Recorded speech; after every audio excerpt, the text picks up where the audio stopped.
Fernanda Santana e começa agora o Pod Costa, o podcast da Rádio Costa do Sol. O Pod Costa hoje está recebendo Célio Pimentel, historiador, jornalista e escritor, autor dos livros Estrada de Ferro Maricá, Desenvolvimento da Área Litorânea do Estado do Rio de Janeiro e do livro Do Sal à Ferrovia em Araruama. Seja muito bem-vindo, Célio, ao Pod Costa. Fernanda, é um prazer muito grande estar aqui, Pod Costa, e mandar um abraço, né, para todos, meus netinhos, minha mulher, Marisa, e os filhos, né, que ajudaram também bastante nessas pesquisas que eu faço pela vida. Célio, eu queria que você começasse contando essa relação antiga que a sua família tem com a região dos lagos. Então, toda a minha origem, né, vem do meu avô, até onde que eu chego, até o meu avô, que vem do século XIX, nasceu no século XIX, comprou uma grande parte de terra em Bananeiras, né, e ali a família, minha mãe nasceu ali. Minha mãe foi, Fernanda, a primeira professora de Bananeiras. E ali ela lecionou, era professora leiga. Inclusive a Lourdinha fez um filme agora que fala sobre a vida dela. Também cita a primeira escola e fala sobre a minha mãe. E meu pai nasceu aqui do lado da igreja, né, a igreja matriz, e conheceu minha mãe, casados, e aí meu pai foi morar em Maricá, onde como estrada de ferro, como servidor da estrada de ferro Maricá, e aí veio para Iguaba, onde eu nasci, Iguaba Grande, e vi o trem chegar todo dia, né? Eu acordava com o barulho do trem, e isso que motivou muito a escrever toda essa parte de trem. E vem muita coisa por aí ainda. Célio, em que momento você tinha uma carreira antes disso? Em que momento que você resolveu se dedicar à história, estudar a história e se dedicar a essas pesquisas sobre a região dos lagos?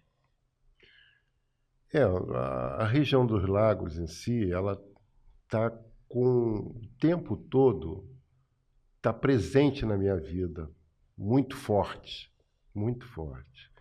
Então, o que aconteceu foi que eu, com 6 anos, eu saí daqui, fui morar em São Gonçalo. Em São Gonçalo, fui morar em Niterói. Niterói, fui morar no Rio de Janeiro. E aí eu fiz um curso de telecomunicações, técnico em telecomunicações, arrumei um emprego na Telerge, trabalhei durante 25 anos.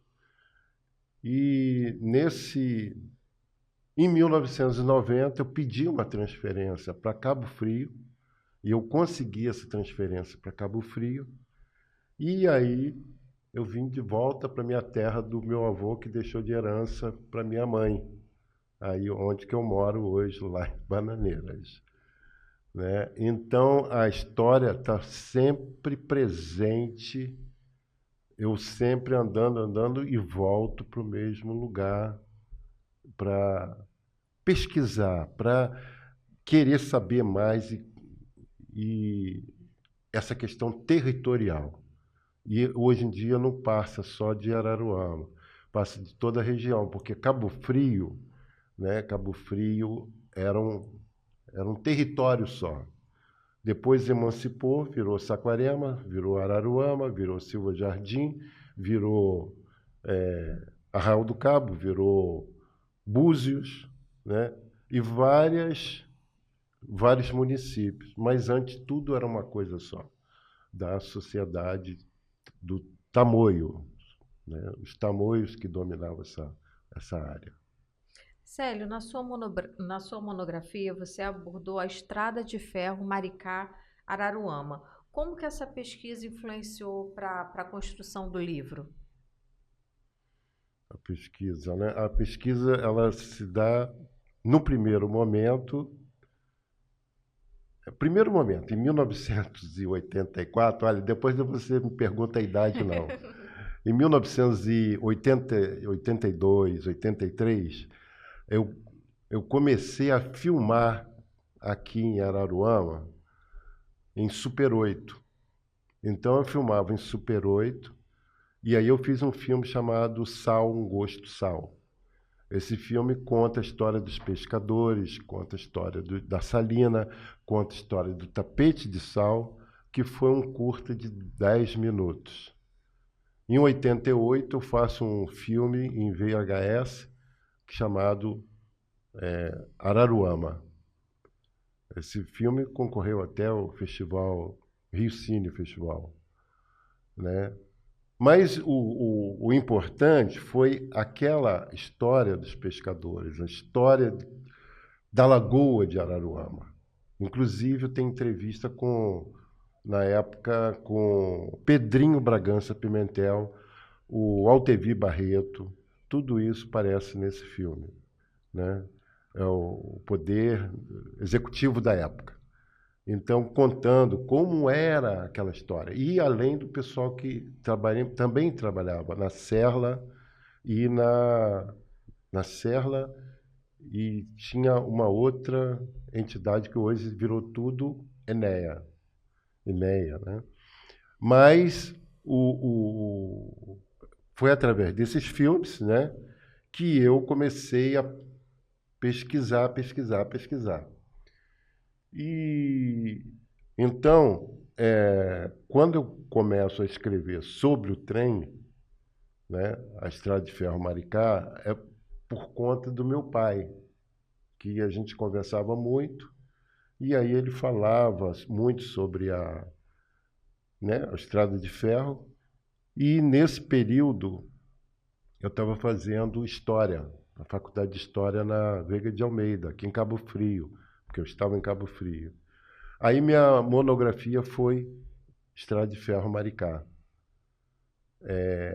contando mais esses apontamentos sobre a Estrada de Ferro Maricá em Araruama, basicamente Araruama. Eu nem falei nem outras estações. Então falei mais sobre Araruama. Aí consegui passar, né? Aprovaram lá.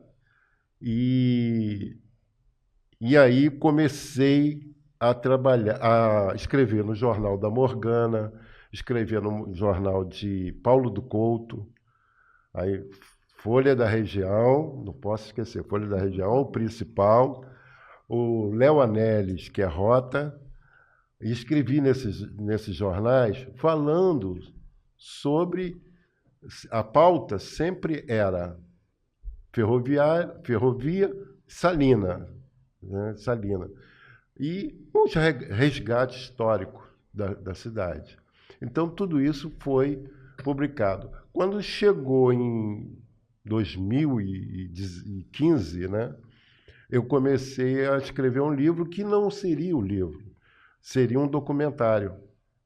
Mas fazer documentário naquela época era um negócio assim absurdo, que tinha que filmar em 16 milímetros, e o custo muito alto, não é como hoje. Então, eu comecei a trabalhar em relação a fazer o livro, que era mais fácil de fazer. E aí eu consegui escrever o livro Estrada de Ferro Maricá. Fiz 1.600 livros, só tem 5.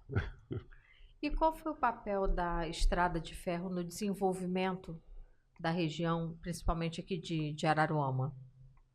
A Estrada de Ferro em Araruama, ela chega em dezembro de 1913, por conta dos salineiros. Os salineiros tinham muito sal e não tinha como escoar esse sal. Existia o trabalho de navio, né, que levava o sal, mas não era com muita quantidade como um trem vindo para escoar esse sal. Então, esse sal era o trem chegou por conta dos salineiros. Em 1910 foi a maior safra de sal de todos os tempos aqui na região, né? Segundo pesquisa e tudo mais. E em 13 o trem chega e aí começa a escoar. Mas o trem chega, Fernanda, e o que acontece? O trem traz com ele, traz pessoas que vêm todo dia, que vêm de Niterói, que vêm do Rio. Naquele tempo, Rio de Janeiro era o Distrito Federal. E aí trazia novidades, trazia revista, trazia jornais, trazia...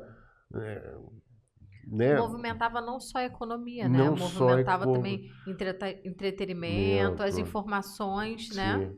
A comunicação melhorou, né? Digamos assim. Aí, com o trem chega o correio com mais, né? Você imagina que naquele tempo não existia nem banco. O dinheiro vinha através do trem para fazer o serviço aqui para as cidades, né? Então, no caso, seria Araruama. E em 1914, o trem chega em Iguaba Grande. Mas só em 1937 que ela vai chegar em Cabo Frio. Então, aqui, essa região, ficou todo o potencial de São Pedro, Cabo Frio, né? E Cabo Frio, que eram os municípios existentes, vinha tudo para Araruama. Interessante, né? Porque hoje, quando a gente pensa na questão do desenvolvimento das cidades, a gente pensa muito nesse foco de Cabo Frio, né? É, E pensar que, na verdade, o que a história conta é que o centro estava aqui, né? é. O centro, ele estava aqui em Araruama.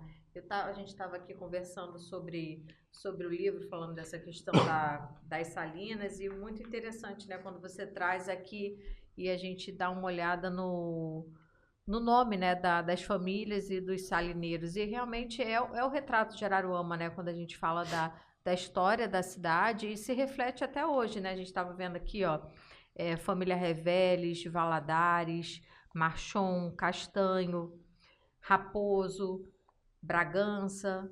A gente vê várias Faltou famílias. uma zinha aí, Fala. Pedrosa. Pedrosa, então. A gente vê isso e como que está ligado até hoje a cidade, né? É, Até hoje essas famílias estão aqui, seguem aqui na sim. cidade e é muito interessante a gente olhar a história e falar disso. É um conteúdo que precisa trazer, é importante até que as crianças na escola, né? As Sim, crianças sim. da cidade tenham essa noção. Célia, eu queria que você falasse um pouco, você falou aí, né, do auge do sal, eu queria que você falasse um pouco por que aconteceu o declínio depois das salinas. O que aconteceu aqui na região com essas salinas? É, o trem, ele acaba em 1962, né? Então, o trem já não estava sendo mais útil para esse tipo, até mesmo por conta do transporte rodoviário. Mas, pelo outro lado também, o sal teve competitividade, né? Competitividade entre o sal do Rio Grande do Norte, né? Então eles tinham um sal mais industrial, mais fácil de fazer, digamos assim. Esse sal aqui é um sal de boa qualidade, mas no entanto não é um sal assim é um trabalho muito, como meu pai falava, muito árduo, um trabalho muito difícil. E lá eles tinham a indústria do sal, né? Então essa competição ela acabou diminuindo o valor do sal, baixou o preço do sal, e aí as salinas começaram a, a perder, né? Acabar com as salinas. Até mesmo porque aquelas primeiras pessoas, primeiras famílias que vieram construir a salina, muitos dos filhos apontaram para outras coisas. E aí não deram continuidade. Existe um salineiro hoje, que é o Tostão, que é o Carvalho, sobrenome Carvalho, que ele mantém essa salina impecável em Praia Seca. Então, ele tem a salina por amor, né? Mas que dá um rendimento que dava, então não dá. Ele falava assim, não vou falar, não foi ele que falou, eu sei de histórias, né? Que as pessoas tinham uma safra de sal. O sal, ela começa em setembro, vai até o final do verão. Esse é o período do sal. Então, às vezes dá muito sal. Então, às vezes, a safra, dava para um cara comprar uma fazenda. Dava para comprar um apartamento em Copacabana, né? Então, isso era o salineiro. Muitos investiram aqui, né? Aqui fizeram prédios, fizeram comércio, fizeram uma série de coisas. Então, aplicaram dinheiro. Outros não, né? Então, essa questão do salineiro, né? Ele também é um negócio que tem que ser estudado, Fernanda. Eu não vou entrar em detalhe. Célio, eu queria que você falasse um pouco sobre a Lagoa de Araruama. O que você viu aí, vivenciou da Lagoa de Araruama e da importância da Lagoa de Araruama? A Lagoa de Araruama, é como eu venho acompanhando desde 1978, praticamente. Então, teve um período da Lagoa que, nesse documentário que eu fiz, Sal, Gosto, Sal, tem até manifestação de pessoas. O filme está lá no YouTube, Hora Certa TV, no YouTube. Então, Sal, um Gosto, Sal, ele retrata isso. As pessoas de Araruama, com cartazes, com banda de música, pacificamente protestando sobre o descaso que vinha do poder público sobre a questão da lagoa. Essa luta foi até final dos anos 90. Foi até dos anos 90. Mas eu venho acompanhando isso, né, há tempo. Eu estou falando de um registro. Então, ela estava praticamente morta. E numa pesquisa feita, que eu falo também no filme, já no filme Araruama, registro isso, tem um órgão que era da Serra, que ela fala que a Lagoa de Araruama, a pesquisa da UFRJ, dizia que a lagoa ia se dividir em 5 lagoas. E, durante os anos, ela ia acabar. Isso aqui ia secar. Assoreando, né? E assoreando, né? Porque quando estava dividido, você falou a palavra certa. Estava dividido em assoreando, e ela estava dividida em 5. Aí não ia ter jeito. Só que a gente não sabia, na época, qual era o motivo, né? O porquê. Em 2000, aí eu até saí para filmar com o Marcos Serpa, nessa época, em 2000, 2001, foi que fizeram a ponte de Cabo Frio, aquela ponte de Cabo Frio. Então, a ponte que era 18 metros, mais ou menos isso, estrangulando a entrada de água para a lagoa, quem fez aquela ponte, eu não consegui descobrir até hoje, pesquisa, não sei quem fez aquela ponte. Aí abriu para 100 metros. Aí a água começou a circular com mais, ela criou vida. E houve desassoreamento, e houve proibição, saiu a álcalis, saiu a dragagem que existia para tirar a ostra do fundo da lagoa. Na verdade, foram vários fatores que quase mataram a lagoa e depois fatores que vieram contribuindo para ela ressurgir, né? Para ela renascer. Aham. Mas que bom, né? Os Que pescadores ótimo. ficam felizes, né? Porque os pescadores sofreram na Sim, pele essa morte da lagoa e hoje em dia podem comemorar, é. tá podendo pescar de novo, né? Sim, sim, muita coisa. Célio, agora eu quero voltar um pouco na história. Eu queria que você falasse um pouco das suas pesquisas com relação aos tupinambás, aqui em Araruama, e aos sítios arqueológicos. O sítio arqueológico, na época, assim, pouca coisa, né? Primeiro vou pegar uma história, que eu acho que eu falo também no primeiro livro, que é aqui, primeiro, né, os tupinambás, que eram, né, são várias civilizações que usavam o mesmo termo, o tupi-guarani. Aí falavam mesmo idioma, digamos assim, né? Aham. E porque, Fernanda, são várias nações. Tamoios é uma nação, Goitacás é outra nação, Timininó é outra nação.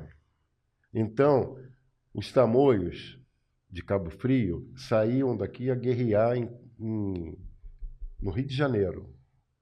Aí lá tinha o Timininó.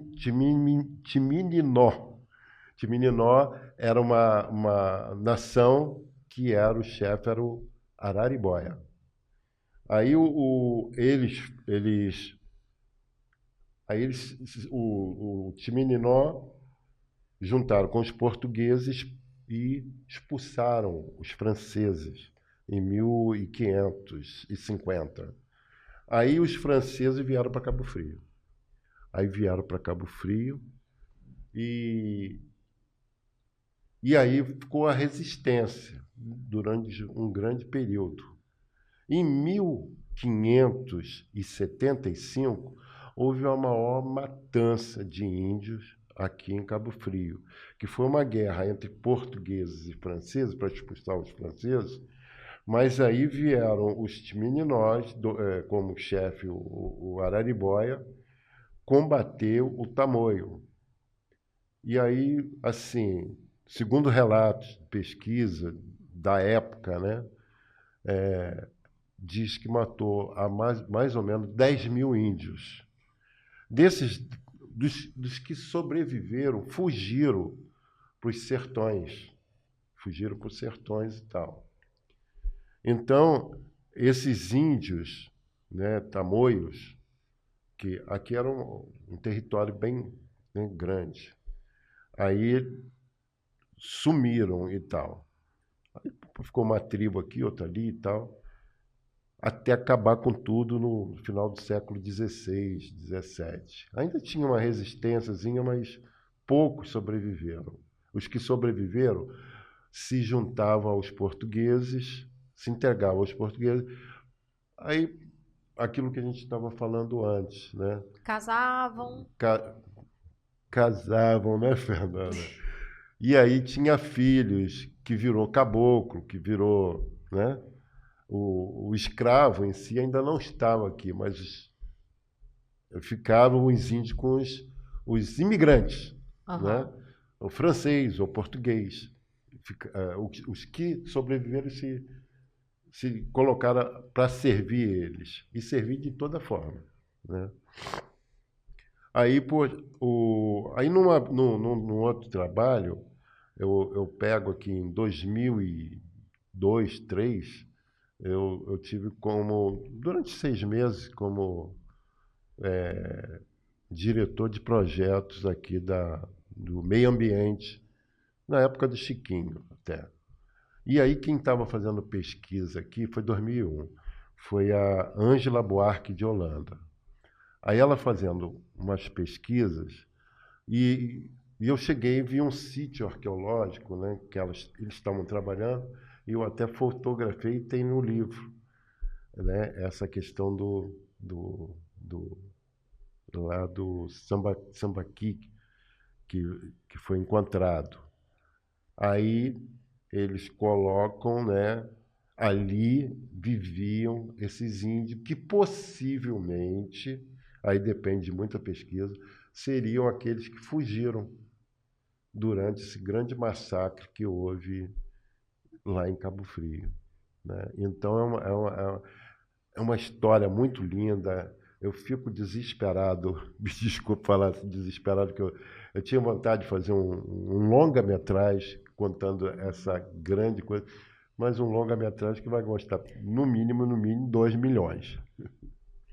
É muita história, né, que a Muita nossa história. região Muito tem. rica. Sim, A, sim. a questão também, os franceses estiveram aqui em 1500, né? Em 1500 1550, 550, 573, mas eles já faziam contrabando do pau-brasil há tempo. E outra coisa é que eles, o trem, o trem aí, o trem vai ser de 1910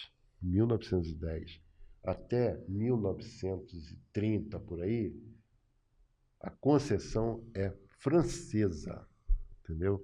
Então, a presença francesa em Araruama se deu através do trem. Isso é um outro estudo que Interessante, tem né? que ser feito. Célio, nas suas pesquisas você fala também sobre a passagem de Dom Pedro II e a Princesa Isabel. Como é que foi essa passagem deles aqui na região? Sim, o Dom Pedro II, ele foi até Campos, de Campos ele veio a Cabo Frio. Isso tudo está em atas da Câmara, né? Vereadores da época e tal. E numa passagem, ele vem e fica na Fazenda Paraty,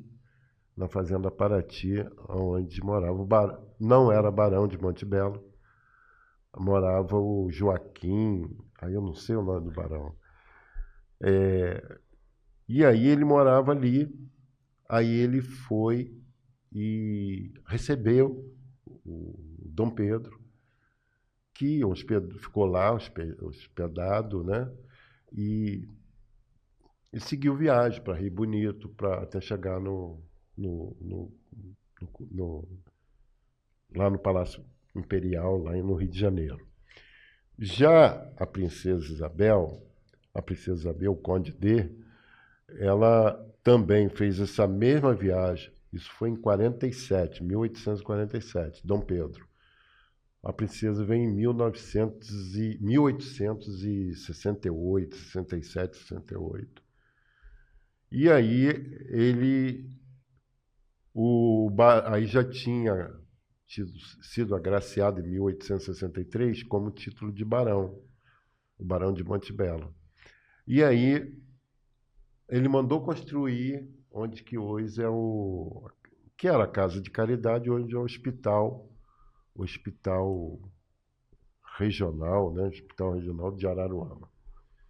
Então, ali, naquele castelo que ele fez ali, ele recebeu a princesa Isabel e, e teve uma grande festa, baile, tudo mais. Em seguida, ela também seguiu viagem. Eu quero falar também, Fernando, que muitos dados eu tirei ah, do livro Apontamentos sobre Araruama, de Silvio Lamas Vasconcelos. É um livro muito importante para referência histórica É muito, aqui da cidade, né? bem Araruama.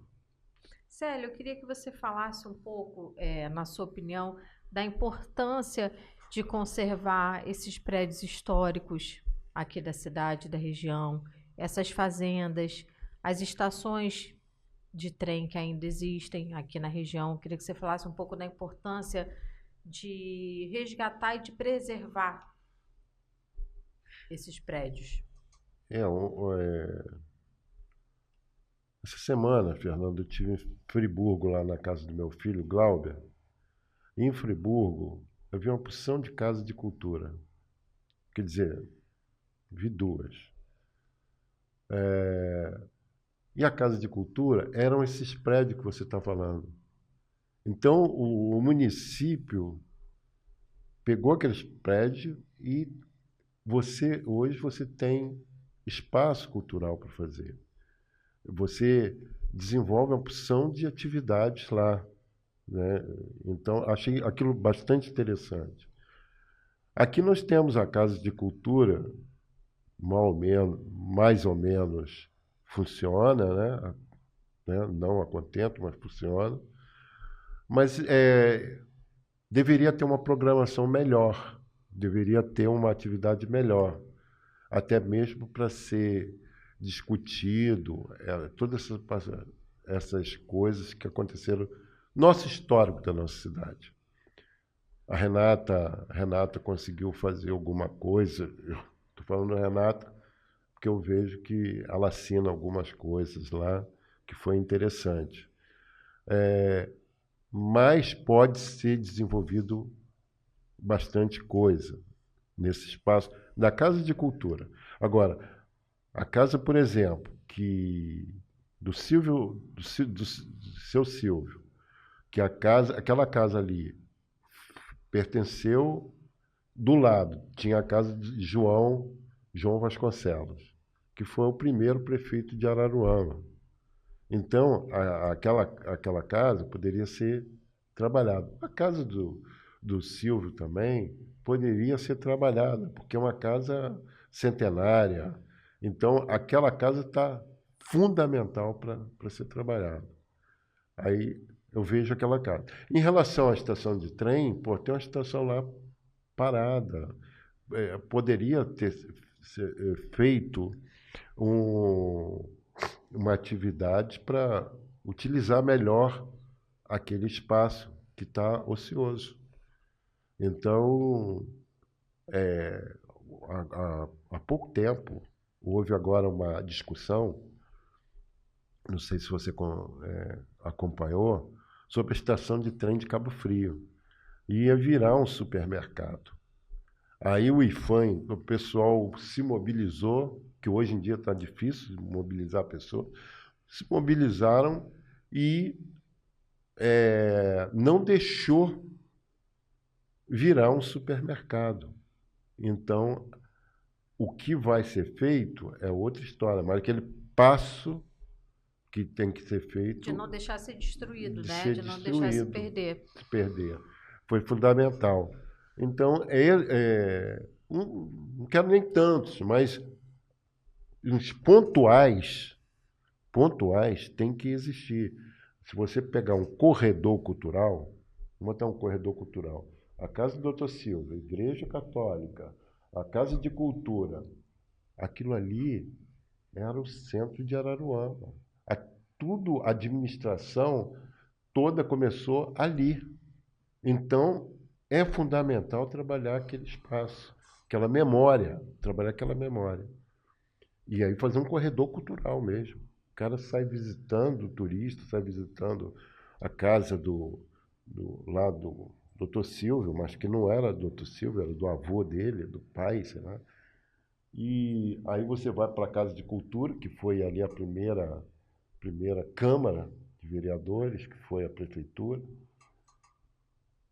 A igreja, hoje em dia, você nem fala, porque tem vários, né? Mas é uma referência, só como referência. Célio, você estava falando sobre alguns jornais aqui da cidade que você trabalhou, você hoje também é o diretor do jornal Hora Certa. Eu queria que você falasse um pouquinho para a gente da história da comunicação, da história dos jornais, do jornalismo aqui na nossa cidade. Então, eu fiz em 2020 eu escrevi um artigo sobre os 100 anos de jornais em Araruama.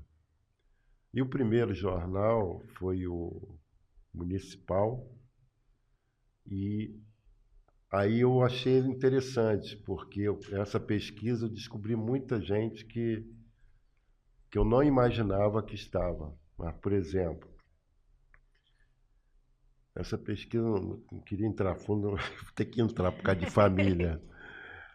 Então, esse primeiro jornal foi feito em Araruama, era um jornal, a princípio, mensal, quinzenal, e depois virou a Laje, e depois foi feito um outro jornal que ficou pelo meio do caminho. Aí, segundo, né, eu percebi, meu pai falou uma vez que meu tio, que era o tio de Pedro Bragança Pimentel, ele tinha comprado uma vez uma gráfica. Quer dizer, gráfica naquele tempo era um negócio que não era essas gráficas de hoje, Ah, né? Tudo feito na chapa, enfim. Aí aí meu tio comprou essa gráfica que foi feito acho que foi da Laje, que era de um outro, não vou lembrar agora o nome. E, bom, enfim, isso aí só é uma história no meio do caminho. Em 1930, 40, já não tinha jornal aqui, né? Esse período, as pessoas, você imagina, né, que não tinha ônibus, não tinha nada, porque a rodovia Amaral Peixoto só vai começar a existir em 1950. Então, o pessoal vinha de trem fazer a cobertura aqui. A eleição, não sei o quê. Aí fazia a cobertura, aí ia para o São Gonçalo, ou ia para o São Gonçalo, ou ia para o Fluminense, ou para o Última Hora, para os jornais do Rio, aham. né? Então, esse período ficou assim. Em 50, já aparece um jornal que me parece que era a Voz, que era do... Até eu conheci ele e tudo, não vou lembrar o nome dele agora. Góis. Não, não era o Goste, não. Ele era servidor Geraldo, um negócio assim. Aí ele teve esse jornal A Voz, parou. Aí no final de 50, surge a opção de jornal. Aí tem um jornal, eu não vou lembrar o nome, que era do Jordão Amora. Jordão Amora é dono da Tribuna hoje. Tem uma gráfica lá, né, em Niterói. Um jornal bastante interessante. E ele começou aqui, começou em Araruama, né? Eu estou até para entrevistar ele. E, e aí começou a surgir, aí já em 60 já começa o Salineiro, começa o Jornal da Região, né, do Evandro, o do Padre Rafael, poxa, se eu não me lembrar o nome dele, eu vou ficar danado da vida. O Álvaro, do Evandro, que era Jornal da Região, que fazia muito atos institucionais. E o Salineiro do pai de Rafael, Álvaro. Esse jornal aparece nessas faixas que eu te falo, contestando sobre a Lagoa de Araruama, que estavam poluídos e tal. Jornal O Salineiro, a presença do jornal ali. E aí, na parte de 1990, 95, 90, né, já começa a surgir a Voz de Araruama, que antes tinha acontecido lá atrás, mas ninguém conhecia. Aí que era do pai de Gil, que era o Gil GT, Gosteles. A Voz de Araruama, que é Aí apareceu da Morgana, que era a Folha de Araruama. O Paulo do Couto também. Aí logo em seguida apareceu o Sérgio, apareceu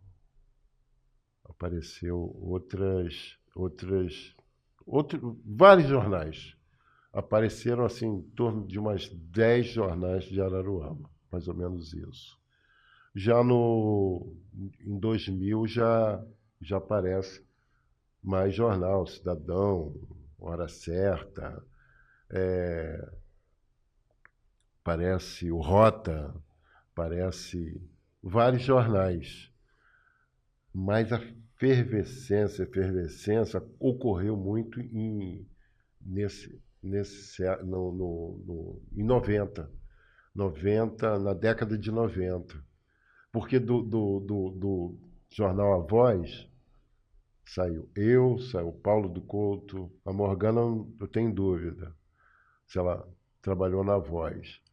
O Léo Anelis, sua mãe, né, escrevia também para a Voz. Então, assim, grande fervor mesmo, e a política também era outra coisa. Tinha o local que a gente se reunia, que era a Boca Maldita. Essa Boca Maldita, porra, não tinha igual. Todos os políticos passavam ali na padaria Ali da na Boca. padaria, né? Verdade. Então, isso ali era uma coisa bastante interessante, onde o pessoal de jornal se reunia para tomar café e político, tudo, se reunia ali para fazer fofoca. Quando a gente fala hoje, né, talvez as gerações mais novas não entendam como que naquela época, quando não existia internet, não tinha internet, a gente não tinha o celular na mão ali com a informação. Então, realmente, esses jornais faziam esse papel. As pessoas buscavam esses jornais porque era ali que elas iam ter informação, né? Dali que elas iam ter essa informação. Minha mãe, Lenir Santana, ela era colunista e escreveu em vários desses jornais. E era onde a notícia acontecia, né? Era onde a informação, o colunista. Hoje em dia a gente pega a rede social, você posta a sua opinião no Instagram, a sua opinião no Facebook, e aí a coluna tinha esse papel na época, né? Era onde você podia trazer a sua opinião, era como se fosse a rede social da época, onde você trazia opinião sobre o que estava acontecendo no país, sobre o que estava acontecendo na cidade. Você falou uma coisa bastante interessante do colunista. Aí tinha a Leni, tinha o Urias Bilo, pô, aquele provocava pra caramba. E eu era mesmo colunista na época, né? E escrevia sobre cinema, escrevia sobre essas questões do resgate cultural em si, né? Mas era assim uma coisa bastante. Tinha a função do colunista, né, era bastante interessante. Hoje você no jornal estava discutindo, né, em questão de cinema. Você hoje, para ter um crítico de cinema, tá difícil. Para você achar um cara para falar sobre cinema, sobre filme, né? Aí eu disse, pô, ainda estou aqui, eu vi o filme e tal. Aí você olha no jornal, você não vê uma crítica, você não vê uma coisa assim interessante. Você fala, mas como matéria, você não Sim, fala como um profissional ali que vai parar a ler e analisar, né? analisar a coisa. Então é uma coisa assim que realmente se perdeu aí né? A internet é boa, mas também cortou muita coisa, assim. E a gente tinha, fazendo uma ponte com essa questão da rede social, né? A gente tinha também a coluna social, que a gente tinha a Ula Nogueira, Lula né? Nogueira, porra, Hoje não em dia posso você esquecer vai dela. num evento e você quer ver, será que fulano postou no Instagram? Será que fulano... E na época não, você ia num evento, você esperava o próximo jornal sair, né? Para você poder ver a sua foto no jornal. Tinha aquele momento, aquela espera, né? Aquela espera para você poder ver no jornal. Era um outro sabor, uma outra emoção, né? Isso aí é bastante interessante, que você lembrou outra coisa assim, bastante interessante, que a coluna social era bastante importante, que tinha a Ula Nogueira, tinha o Eci que escrevia também, tinha Irã Mandu também que escrevia, coluna social, e chegou ao ponto deles fazerem premiação Sim, tinha os anual, prêmios, sim. né, troféu destaque. E tinha destaque, tinha um outro troféu. E fazia um show que era uma coisa que você ficava... Movimentava a cidade toda. Movimentava a cidade com as pessoas que iam, né? Comprando roupa, fazendo cabelo, fazendo unha, alugando terno, enfim. Então, aquecia. A imprensa conseguia fazer isso, coisa que hoje você não tem mais isso, né? Quer dizer, aquele glamour também né, a gente, é questionável hoje, né? Mas é uma coisa que você percebeu naquele momento e depois você não tem mais. É uma coisa, assim, muito interessante. Muito boa, né, de lembrar. Muito bom. Célio, eu quero muito agradecer a sua presença no Podcosta, agradecer todo esse conhecimento que você trouxe para a gente. Tenho certeza que tem muito mais. Convido para quem ainda não conhece, para buscar na sua rede social, para buscar adquirir os livros, conhecer, que é muito importante a gente falar da história da região dos Lagos, falar da história da nossa cidade, até para as futuras gerações, para quem está estudando, quem está na faculdade, até os estudantes da escola também, da rede municipal, conhecer a história da nossa cidade. Quero agradecer muito a sua presença aqui no Podcosta. Eu agradeço muito também, Fernanda, por esse convite que você me fez várias e várias vezes, protelando por conta de uma série de atividades que eu estava. Queria falar para você também que, através desse livro, Estrada de Ferro Maricá, uma pessoa de Maricá me contactou para que eu fizesse a pesquisa histórica do filme. Eu estou assinando esse filme, que é Memória do Trem, que vai sair Maricá aí para frente. E então esse livro está andando muito por aí, muito por aí. Teve muitos. Há pouco tempo eu fiz uma entrevista também para uma pessoa que estava fazendo literatura, falando sobre o livro. E já foi utilizado para pesquisa em várias atividades aí acadêmicas. Então, eu só tenho muito a agradecer a vocês, eu estou à disposição, tá? E desejando desde já um feliz 2025 e um bom Natal. Para você também. E vamos agradecer aos nossos patrocinadores, Ingeluz Home Center, tudo que sua casa merece, lojas em Cabo Frio, Búzios, Rasa e Unamar, e a Prolagos, nossa natureza movimenta a vida. E fique ligado que toda semana tem episódio novo do Podcosta, trazendo muita informação, cultura e conhecimento para você. Até o próximo episódio.